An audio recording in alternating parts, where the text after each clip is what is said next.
Hi, this is Jamie, Chief Technician for the Rational Bicycle team. What I'd like to talk to you now about is the spectrograph. Right now we're looking at the RTA, but there's another way of looking at spectrum, and that's with the spectrograph. And I think the easiest way to show it to you is actually, I'm going to jump over to a two-window view.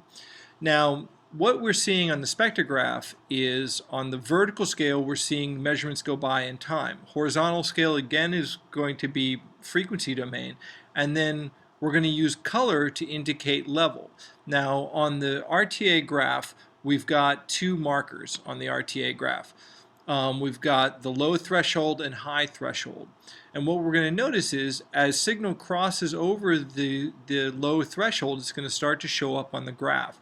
It's going to start off as a dark purple. If it's below the threshold, it's going to be black on the screen, but then it will go to a dark purple, then a lighter blue, then a green, then a yellow, orange, red, and by the time it hits the top threshold, it's going to show up as white. So I'm just going to whistle here,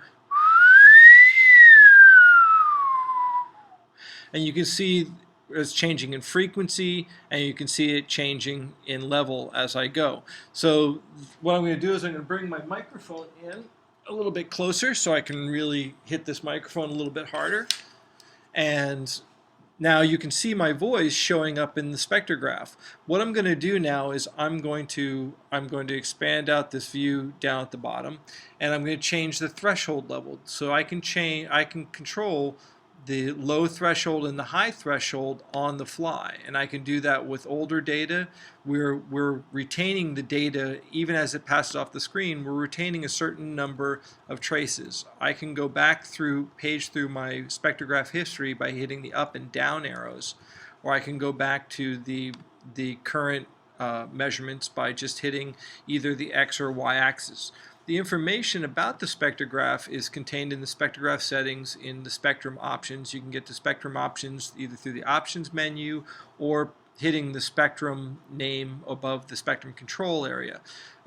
We can see that right now I've got a slice height of 4 pixels per measurement, and slices in history. I'm retaining 1,000 measurements in our history.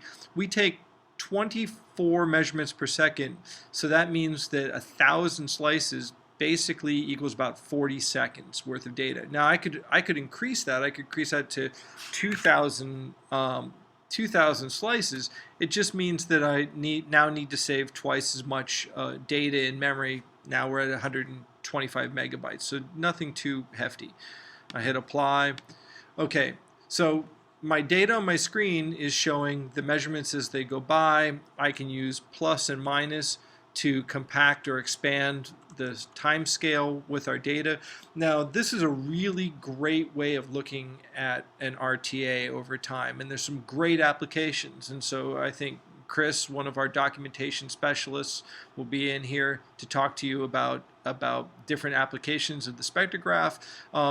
Being able to look at RTA over time really helps show up some phenomenon that are very visible over time. In fact, as I'm talking, there's a background noise going on down at about 60 cycles, cranking through and creating a line on this plot.